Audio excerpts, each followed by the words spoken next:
Hi guys, welcome back. I am Vivek Singhal from tradingwithvivek.com और आज हम बात करने वाले हैं कार ट्रेड टेक कंपनी के बारे में, जिसका आईपीओ आया था कुछ टाइम पहले। और आईपीओ के बाद जो जिस प्राइस पर आईपीओ आया था और ऑलमोस्ट सेम लेवल पर उसको लिस्ट किया गया था, मींस लिस्ट हुआ था, और लेकिन वहां से 50% डाउन हो चुका है, आधा रह चुका है। मैं बहुत सारे कमेंट्स में रिक्वेस्ट मेरे पास आ रही है, व्हाट्सएप से रिक्वेस्ट आ रही है, और बाकी काफी लोगों से अलग अलग सोशल मीडिया से रिक्वेस्ट है कि विवेक भाई, कार ट्रेड टेक में आईपीओ में शेयर्स मिले थे, क्या करें क्या नहीं करें। तो इसको आज डिस्कस करेंगे। और इसमें टेक्निकल्स बहुत ज्यादा कुछ नहीं है, लेकिन यहाँ पर 6-7 फंडामेंटल पॉइंट्स हैं जो मेरे हिसाब से अच्छी नहीं है। मैं आपके सामने एक एक करके रखूंगा। आज इसके रिजल्ट्स भी आए हैं दिसंबर क्वार्टर के, तो उनको भी मैंने यहाँ पर कंसीडर कर लिया है। सारे के सारे पॉइंट्स यहां पर डिस्कस करेंगे, लेकिन जो सबसे इंपॉर्टेंट पॉइंट है, मेरा यहां पर किसी भी तरह का बाय या सेल का रिकमेंडेशन नहीं है। सिर्फ जो फंडामेंटल बेसिस पर मुझे 6 पॉइंट्स नजर आए जो कॉज ऑफ कंसर्न है, कहीं ना कहीं हमें उन चीजों को समझना चाहिए, मैं वो सब आपके सामने रख रहा हूं। तो आगे बढ़ते हैं। आगे बढ़ते हुए सबसे पहले मैं आपको बता दूं, इसका आईपीओ आया था। आईपीओ ओपनिंग डेट वाज अगस्त 9, 2021, और इसका जो आईपीओ प्राइस था, जिस प्राइस पर ये अलॉटमेंट हुई थी, 1618 था इसका प्राइस। और आज जब ये प्राइस क्लोज हुआ, तो ये क्लोज होते होते 721 पर क्लोज हुआ है। 55% डाउन हो चुका है 1618 से, सेम प्राइस से जिस प्राइस पर आईपीओ आया था। 55% डाउन हो चुका है, तो 45% ही बचा है, यानी कि आधे से ज्यादा पैसा यहां खत्म हो चुका है। अब बात यह आती है कि इसमें 6 वो पॉइंट्स कौन कौन से हैं। एक है सबसे पहले यहां जो मैं आपको बताना चाहता हूं, दिस इज डीएचआरपी, जो इनका शुरू में आईपीओ के टाइम पर जो एक पूरा डॉक्यूमेंट इनको फाइल करना होता है, जो वहां से देखकर पता चलता है। यहां अगर आप देखोगे, then nature of material transaction, name of the related parties, तो रेम्यूनरेशन टू की management personnel refer note below 1 also. लेकिन जो विनय सांघी जी हैं, जो इस कंपनी के सीईओ हैं, उनकी रेम्यूनरेशन 9 मंथ्स, अगर आप ध्यान दोगे, 9 मंथ्स 2020 तक की, ये 40 मिलियन रुपीज है। यहां जितने भी फिगर्स हैं मिलियंस में होती हैं। 1 मिलियन में 10 लाख रुपीज होते हैं, तो 40 मिलियन में यहां पर 4 करोड़ रुपए हुए, और ये 4 करोड़ रुपीज 9 मंथ्स की है, यानी कि अगर पूरा साल कंप्लीट करेंगे तो ये 5 करोड़ से भी ज्यादा बैठेगी। तो एक कंपनी जिसका टोटल रेवेन्यू ऑलमोस्ट एक क्वार्टर का अभी आज की डेट में 89 करोड़ है, और जिस टाइम पर ये बात की गई थी दिसंबर 2020 में, तब 77 करोड़ था। 77 करोड़ की एक क्वार्टर की रेवेन्यू वाली कंपनी में 5 करोड़ का सैलरी, ये मेरी समझ से बाहर होता है। अब एक और इंपॉर्टेंट पॉइंट है कि एक तरफ तो कंपनी यहां पर इंटरेस्ट पे कर रही है एवरी क्वार्टर, और दूसरी तरफ 5 करोड़ रुपीस की एक मींस सीईओ को सैलरी मेरी समझ से थोड़ा सा बाहर है, क्योंकि साइज कंपनी का बहुत छोटा सा साइज है, कोई बहुत बड़ी कंपनी नहीं है, जरा सी कंपनी है। तो ये एक इंपॉर्टेंट पॉइंट है। दूसरा इंपॉर्टेंट पॉइंट मैं आपको बताता हूं, जब हम बैलेंस शीट में जाते हैं, तो बैलेंस शीट में जाकर हम देखते हैं कि जो फिक्स्ड एसेट्स हैं, दैट इज ऑफ 1000 करोड़। तो यहां पर टोटल कंपनी कितने की है इस गिरावट के बाद? इस गिरावट के बाद ये कंपनी है 3354 करोड़ की। लेकिन गिरावट से पहले कंपनी कितने की थी? क्योंकि ये यहां से डबल से भी ज्यादा पर लिस्ट हुई थी, और वहीं पर आईपीओ भी आया था, तो ऑलमोस्ट 7000 करोड़ की कंपनी थी। अभी 3300 करोड़ की कंपनी है। उस 7000 करोड़ की कंपनी में जो फिक्स्ड एसेट्स हैं वो कितने हैं? यहां पर हमें नजर आते हैं, ये नजर आते हैं 1000 करोड़ के। लेकिन ये 1000 करोड़ में हम एक बार डिटेल में जाकर देखते हैं कि फिक्स्ड एसेट्स हैं क्या, क्योंकि so called this is A tech company. जैसे उबर है, उबर एक टेक्नोलॉजी कंपनी है, वो सबसे टाई अप करते हैं, लेकिन अपनी टेक्नोलॉजी को यूज करते हैं और बैठकर कमाते हैं और बैठकर खाते हैं। ठीक है, तो एक उस तरह का सेटअप है ये। जैसे नौकरी.com है, उन्होंने टाई अप किया, टेक्नोलॉजी कंपनी है, सब अपनी लिस्टिंग करेंगे, जिसको सर्विसेज चाहिए वो सर्विसेज लेगा एंड पेमेंट हो जाएगी। तो यहां पर जब कार ट्रेड टेक लिमिटेड ये कंपनी है, तो इसमें जो फिक्स्ड एसेट्स है उसको अगर हम डिटेल में जाकर देखें तो क्या नजर आता है? 39 करोड़ की तो लैंड है, 12 करोड़ की इनके पास बिल्डिंग है, plant and machinery is 7 crore, equipments are 5 crore, computers are 9 crore, furniture 3 crore and vehicles 2 crore. तो और ये intangible assets are 900 crore, 898 crore, यानी कि 1000 करोड़ में से 900 करोड़ तो 90% ऑलमोस्ट यहां पर इंटेंजिबल एसेट्स हैं। अब ये इंटेंजिबल एसेट्स क्या होती हैं? इंटेंजिबल एसेट्स होती हैं जो दिखाई नहीं देती। अब दिखाई नहीं देती वो कौन सी होती हैं? जैसे पेटेंट हो गया या ट्रेडमार्क्स हो गए या फिर यहां पर गुडविल हो गई। यहां हमें पता चलता है दैट दिस इज गुडविल। अगर आप देखोगे तो ये क्वार्टरली रिजल्ट्स हैं, क्वार्टरली रिजल्ट्स जो अभी सितंबर के हैं। हम अगर दिसंबर के भी ओपन करेंगे तो वहां पर भी सेम ही निकल कर आएगा। हम दिसंबर के रिजल्ट्स ओपन कर लेते हैं। दिसंबर के रिजल्ट्स हमने ओपन किए, यहां पर हम बैलेंस शीट में गए। बैलेंस शीट हमारी यहां है ऊपर, एक बार चेक करते हैं where is the balance sheet. यहां पर पूरे हम रिजल्ट्स एक बार चेक कर लेते हैं। शायद इस बार बैलेंस शीट नहीं आई होगी क्योंकि यह बैलेंस शीट को जो पब्लिश करने की जो जरूरत है वो बेसिकली यहां पर हाफ ईयरली है। तो दिसंबर क्वार्टर में इन्होंने बैलेंस शीट नहीं दी, सितंबर क्वार्टर में बैलेंस शीट दी थी। तो बैलेंस शीट यहां नजर आता है। ये सारी फिगर्स लैक्स में है, तो 89,000 लैक्स है, यानी कि यहां पर 897 करोड़ की गुडविल है। अब गुडविल क्या होती है? बेसिकली गुडविल ये होती है कि अगर सपोज हम एक कंपनी चला रहे हैं, हमने किसी दूसरी कंपनी को परचेज किया और वो कंपनी के पास जो एसेट्स हैं वो तो 10 करोड़ के हैं। फॉर एग्जांपल अगर हम इसकी बात करने लगे, उस कंपनी के पास एसेट्स तो 100 करोड़ के हैं, लेकिन वो कंपनी कहती है कि मैं तो 1000 से कम में अपने बिजनेस को सेल नहीं करूंगी, मैंने बहुत काम किया है और मैंने इतना कस्टमर बेस बनाया है। तो 100 करोड़ के बदले हमने 1000 करोड़ रुपीस पे किए, जो डिफरेंस 900 करोड़ जो हमने एक्स्ट्रा पे किया वो गुडविल कहलाती है। तो यहां पर goodwill is not the real asset. Actually हमने किसी को ओवर वैल्यूएशन पर परचेज किया, जितनी उसकी एक्चुअल कीमत थी उससे 900 करोड़ ज्यादा पर हमने परचेज किया, जो उसकी एक्चुअल टेंजिबल एसेट्स थी। आप इस चीज को मानकर चलो, जो उसका बिजनेस की वजह से जो उसकी रेपुटेशन थी उस चीज के लिए मैंने 900 करोड़ रुपीस एक्स्ट्रा पे किए। So this is not the actual asset any how, किसी भी तरीके से ये एक्चुअल एसेट नहीं है। अब एक तो इसका ये नुकसान है, मींस 900 करोड़ रुपीस पे करना, ठीक है बिजनेस वायबल होगा, इतना बड़ा कोई ब्रांड परचेज किया होगा, कहना बड़ा मुश्किल है क्योंकि इससे ज्यादा इसकी डिटेल कहीं दी नहीं हुई है कि ये कहां पर किस लिए पे किया हुआ है। एनीवेज एक और इंपॉर्टेंट पॉइंट है कि अभी जो न्यू रूल्स आए हैं टैक्सेशन के, उसके हिसाब से जो 900 करोड़ रुपीस का जो गुडविल का पेमेंट किया है ना, जो खर्च किया है, इसके ऊपर डेप्रिसिएशन नहीं चार्ज कर सकती कंपनी। और जब डेप्रिसिएशन चार्ज नहीं करेगी तो इसको खर्चा नहीं दिखा सकती, और खर्चा नहीं दिखाएगी तो इस अमाउंट के ऊपर जो टैक्स का बेनिफिट मिलता खर्चा दिखाकर 25% का, वो नहीं मिलेगा। यानी कि 900 करोड़ रुपीस पर 25% जो टैक्स का बेनिफिट मिलता over a period of time, अगर ये टेंजिबल एसेट्स हमने परचेज की होती तो यहां पर ऑलमोस्ट 225 करोड़ रुपीस का हमें बेनिफिट होता, लेकिन वो बेनिफिट टैक्स का यहां पर जीरो है। आप इस चीज को गूगल पे सर्च करके भी देख सकते हो। जैसे हम बात करें डेप्रीशिएशन ऑन गुडविल, तो यहां पर निकल कर आ जाएगा कि कितना चार्ज होता है। आज की डेट में न्यू टैक्स लॉ के हिसाब से यहां पर कुछ भी चार्ज नहीं होता। Certain goodwill no longer eligible for depreciation, यहां पर साफ साफ लिखा हुआ है। और ये चीज कैसे चेक होती है, पता कैसे चलता है कि एक्चुअल में इसके ऊपर चार्ज हो रहा है या नहीं हो रहा है? तो यहां डेप्रीशिएशन से पता चल जाता है कि 898 करोड़ के ऊपर अगर मींस 900 करोड़ के ऊपर अगर 5% भी अगर डेप्रीशिएशन चार्ज होता तो 45 करोड़ के आसपास की फिगर बैठती है। लेकिन यहां P&L स्टेटमेंट में जो क्वार्टरली रिजल्ट्स हैं इसमें कितना डेप्रिसिएशन है? जस्ट 6 करोड़। तो ये 6 करोड़ रुपीस, यानी कि जो 900 करोड़ रुपीस पे किए, इसके ऊपर कोई भी डेप्रिसिएशन चार्ज नहीं हुआ।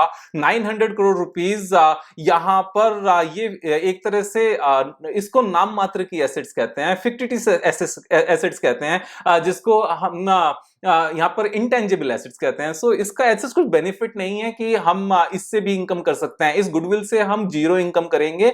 ये इनकम प्रोड्यूसिंग एसेट नहीं है, सिर्फ अकाउंटिंग एंट्री है। सो जो एसेट्स हैं ओवरऑल वो सिर्फ 100 करोड़ रुपीस की ही एसेट्स हैं, जिसमें 39 करोड़ की लैंड है, बिल्डिंग है, 7 करोड़ का यहाँ पर प्लांट एंड मशीनरी, इक्विपमेंट, और ये सब चीजें छोटी छोटी सी करोड़ की कुछ एसेट्स हैं, बाकी नहीं है ऐसा कुछ। और इतनी एसेट्स बेस के साथ में अगर हम ये कहते हैं कि 7000 करोड़ रुपीस की कंपनी हो सकती है, इतना बिजनेस कर सकती है, फ्यू 100 करोड़ रुपीस की एसेट्स, तो ऐसा नहीं होता है, इतना भी नहीं होता है यार।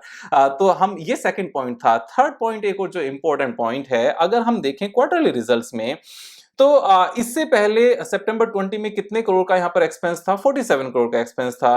फिर उसके बाद में दिसंबर 20 में कितने करोड़ का एक्सपेंस था? 53 करोड़ का एक्सपेंस था। उसके बाद में जून क्वार्टर में रेवेन्यू तो लास्ट क्वार्टर से कम हो गई, लेकिन एक्सपेंस एकदम से इतना ज्यादा बढ़ गया।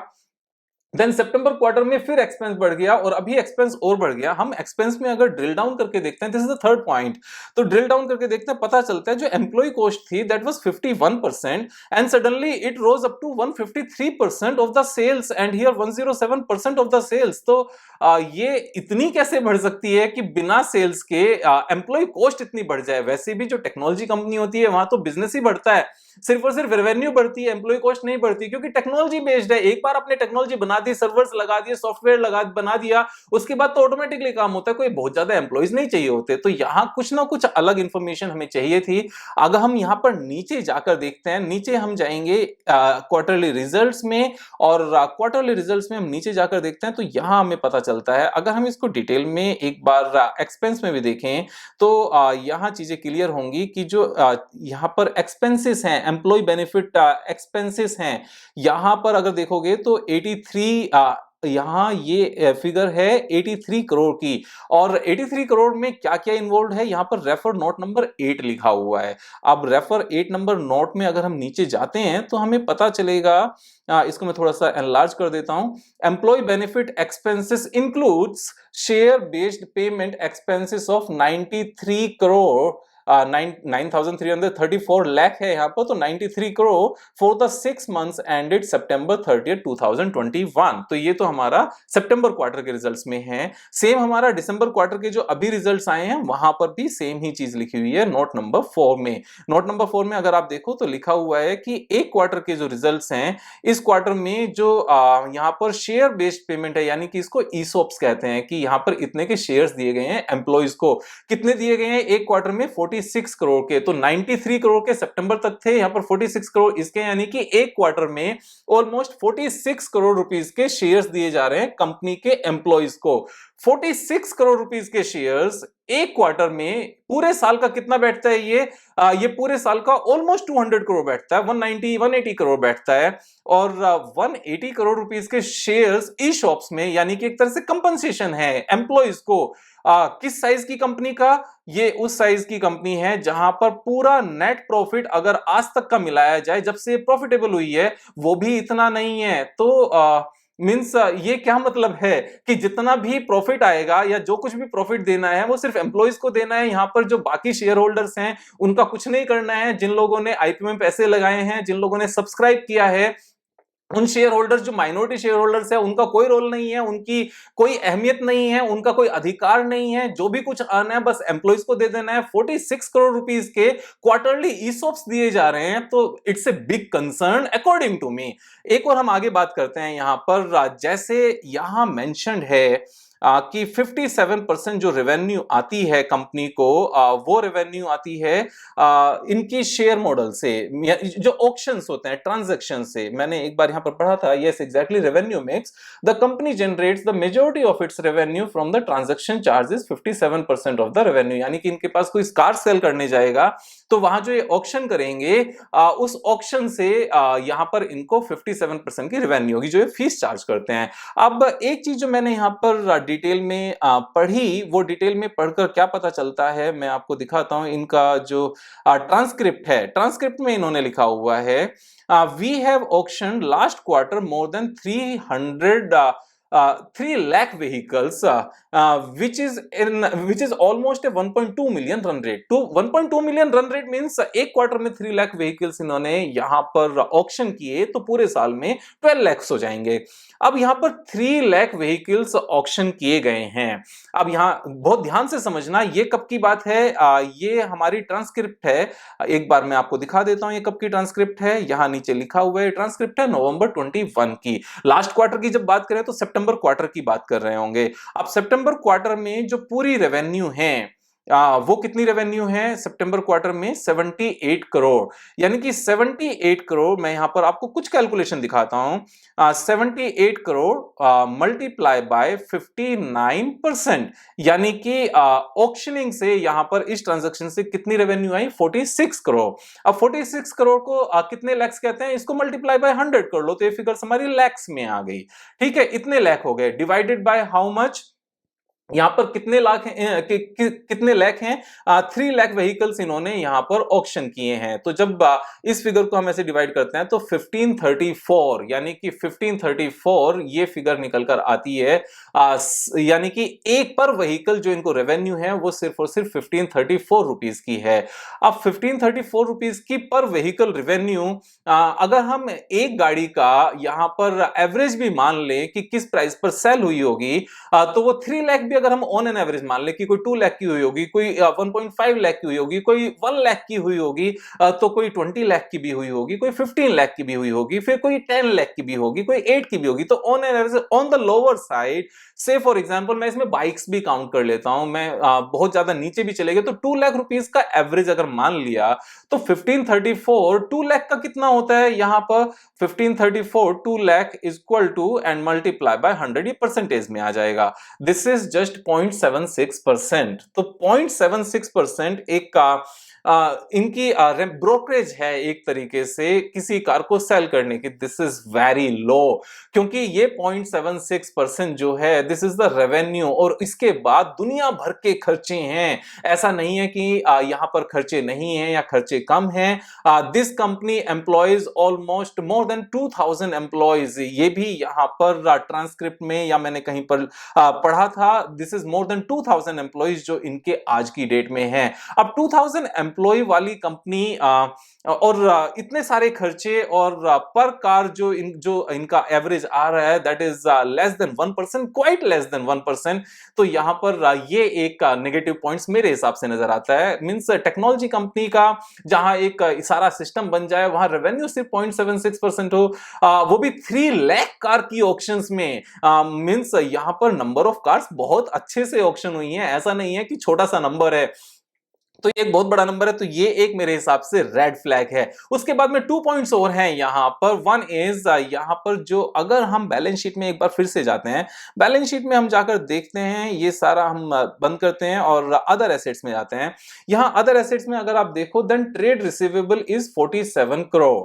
तो सबसे पहली बात तो टेक कंपनी है, यहां पर ट्रांजैक्शन होने के लिए सब कुछ आया। एक बंदा कार लेकर गया, उसने ट्रांजैक्शन की, तो यहां पर 47 करोड़ रुपीस इन्होंने कस्टमर से लेने हैं। वो कौन से कस्टमर्स हैं जिनसे लेने हैं कि जिनको इन्होंने माल बेचा और उनसे पैसे नहीं आए। मींस ये बिजनेस ऐसा होना नहीं चाहिए कि 47 करोड़ रुपीस का यहां पर सीधा सीधा डेटर से पैसा लेना हो, ट्रेड रिसीवेबल हो। सो ये एक अपने आप में रेड फ्लैग है। एक और पॉइंट है कि ये कितने परसेंट है, ये है एक्चुअल में जो लेटेस्ट क्वार्टरली रिजल्ट्स हैं उसका 50% से भी ज्यादा है।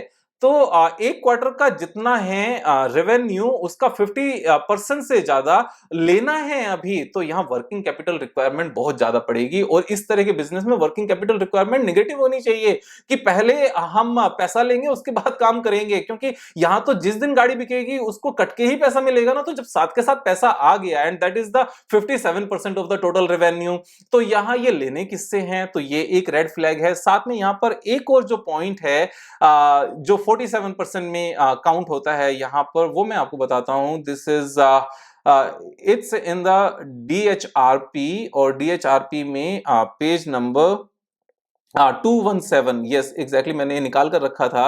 अगर आप यहां पर देखोगे तो यहां ये निकल कर आता है trade receivable which are insignificant which have significant increase in credit risk. यानी कि बैड डेट हो सकता है। इन्होंने 67 यहां पर ये मिलियन है, तो मिलियंस में फिगर्स हैं, all figures are in millions. तो इस तरह के बिजनेस में ऑलमोस्ट 7 करोड़ रुपीस में यहां पर क्रेडिट रिस्क है कि ये पैसा नहीं मिलेगा। छोटी सी कंपनी, टेक्नोलॉजी कंपनी, और जहां पर पहले पैसा आना चाहिए या साथ के साथ पैसा मिलना चाहिए, वहां 47 करोड़ रुपीस का ट्रेड पेबल होना, रिसीवेबल होना सॉरी, कि उनसे पैसा लेना है और उसके बाद में उसमें बैड डेट भी बन जाना। तो ये तो बिल्कुल भी अच्छी बात नहीं है। ये कहीं से भी अच्छी बात नहीं है कि ये पैसा गया कहां या क्यों नहीं आ रहा है, ये किससे लेना था, इसकी कंप्लीट डिटेल होनी चाहिए। या फिर और अगर कंप्लीट डिटेल नहीं है तो फिर आप समझदार हो क्यों, क्या होना चाहिए और क्यों नहीं होना चाहिए। तो इस तरह की सारे ये 6 पॉइंट्स हैं। मैंने सारे पॉइंट्स से नोट डाउन किए, थोड़ी सी वर्किंग की इस पे कि काफी लोग मुझसे लगातार पूछ रहे हैं कि विवेक भाई इस केस में क्या करना चाहिए। And moreover after following this much there is no sign of recovery. This is a complete continuous fall. बार बार फॉल आता है, थोड़ा सा संभलता है, फिर फॉल आता है, फिर संभलता है, फिर फॉल आता है, फिर संभलता है। It is making a down side डाउ थियरी। डाउन साइड डाउ थियरी कैसे है? पहला यहां पर ये रेसिस्टेंस बना फर्स्ट डे, उसके बाद में ये सपोर्ट बनी, सपोर्ट बन के थोड़ा सा ऊपर गया, मींस 2 स्टेप डाउन गया, 1 स्टेप ऊपर गया। इसको कैसे देखेंगे? इसको मैं इस तरह से बताता हूं आपको। 2 स्टेप नीचे गया, 1 स्टेप अप गया, फिर 2 स्टेप नीचे गया, पिछले वाले यहां पर जो सपोर्ट बनी उसको तोड़ दिया, उसके बाद में 1 स्टेप अप गया। 1 स्टेप अप क्यों बोला गया? क्योंकि जो पहले रेसिस्टेंस था, हाई बना था, उसको नहीं तोड़ पाया। उसके बाद में कंटिन्यूअस फॉल रहा, यानी कि फिर से नीचे सपोर्ट तोड़ के फिर से नीचे आया, फिर थोड़ा सा ऊपर जाना शुरू किया, लेकिन पिछले वाले से पहले से ही इसने फिर से नीचे आना शुरू कर दिया। फिर पिछली वाली इसने सपोर्ट तोड़ दी, उसके बाद में ऊपर जाने की कोशिश की, लेकिन लास्ट रेसिस्टेंस को नहीं तोड़ पाया, उससे पहले ही नीचे आ गया, फिर थोड़ा सा ऊपर गया, फिर नीचे आ गया। सो दिस इज कंटिन्यूअसली इन डाउ थियरी। जो डाउन ट्रेंड है, इसको ट्रेडिशनल डाउन ट्रेंड कहते हैं। यहां पर कोई भी यहां पर अभी तक तो कुछ नजर नहीं आ रहा है कि कितना कब चढ़ेगा, कब नहीं चढ़ेगा। कंपनी में जहां जितनी टोटल रेवेन्यू हो, उसका आधा रेवेन्यू का आधा ईसॉप्स दिया जाता हो एक क्वार्टर का, तो वहां नंबर्स पे आप क्या बोलोगे यार? आप ये देखो, 89 करोड़ की तो टोटल रेवेन्यू है, 89 करोड़ की टोटल रेवेन्यू है, एंड 46 करोड़ रुपीस का ईसॉप है। तो मैं स्पीचलेस हूं एक्चुअल में, ये सब बातें, ये सब बोलने में। इसी तरह के नंबर्स देखने को मिले थे पेटीएम के केस में। मैंने पेटीएम की भी एक प्रॉपर वीडियो बनाई थी, और मैंने जोमेटो के लिए भी मैंने साफ साफ इसी तरह के लिए लिखा था, why I will not apply for Zomato IPO. मैं आईपीओ के फेवर में कभी नहीं होता, क्योंकि अगर आईपीओ अच्छा है तो मिलेगा नहीं, और बेकार है तो ऐसे ही गले पड़ जाएगा। ये बात मैंने पहले भी बोली थी। और अगर हम यहां पर देखें, पेटीएम को लेकर भी मैंने बताया था। पेटीएम विवेक सिंघल करके अगर आप देखोगे, विवेक बिंद्रा नहीं, विवेक सिंघल, तो यहां अगर आप देखो, मैंने एक वीडियो बनाई थी, Paytm IPO is a scam. और ये मैंने कब बनाई थी? 2 मंथ्स पहले बनाई थी। मैं आपको एक चीज बता देता हूं इसमें, इसको मैं पोस्ट करता हूं, ये नवंबर 23 को मैंने वीडियो बनाई थी। अगर यहां आकर पेटीएम का आप एक बार देखोगे, नवंबर 23 को क्या प्राइस था? नवंबर 23 को ये प्राइस था, हम यहां पर थे। उसके बाद में यहां था, थोड़ा सा ऊपर गया, लेकिन उसके बाद में this was the last chance to exit from this stock, and उसके बाद में कंटिन्यूअसली डाउन है। कब तक डाउन जाएगा? Nobody can say. इसलिए जब भी ट्रेड करें, मेरा कहना सिंपल सा है, फंडामेंटल चेक करो, बिजनेस चेक करो, और यहां पर टेक्निकल एनालिसिस चेक करो, चार्ट पैटर्न्स चेक करो, क्योंकि बिना चार्ट पैटर्न के हम क्या करेंगे हमें पता ही नहीं होगा ऑपरेटर कहां पर पोजीशन बना रहा है और कहां नहीं बना रहा है। और जब मैं बार बार इस बात को कहता हूं सीखो सीखो सीखो, तो पता नहीं यार ऐसे कैसे काम चलेगा। लेकिन सीख कर करोगे ना, तो हमेशा इस तरह के चीजों में फंसने से बचोगे। This is the hard earn money, we need to take care of it. जब भी नेक्स्ट टाइम पैसे लगाओ, सोच समझ के लगाना, ऐसे पैसे लगाने की जरूरत नहीं है, फंस जाते हैं। और भी बहुत सारे आईपीओ आते रहेंगे, ध्यान से काम करना। थैंक यू सो मच, कल फिर मिलेंगे एक नई वीडियो के साथ, तब तक मजे करो यार।